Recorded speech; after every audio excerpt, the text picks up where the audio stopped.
ఘనతకెక్కే విధంగా, ఘనతా ప్రభావాలు తన జీవితంలో కలిగే విధంగా అనేక మంది సమాజంలో గొప్ప గొప్పగా చెప్పుకుంటారు. గొప్ప గొప్పగా మాట్లాడుతూ ఉంటారు.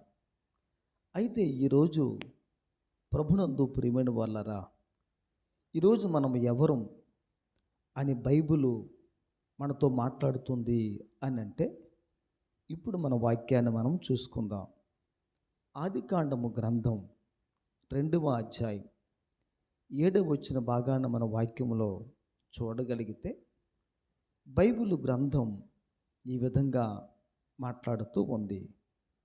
ఆ వాక్యములో వ్రాయబడిన ఆ సారాంశం, ఆ మాట ఈ విధంగా ఉంది.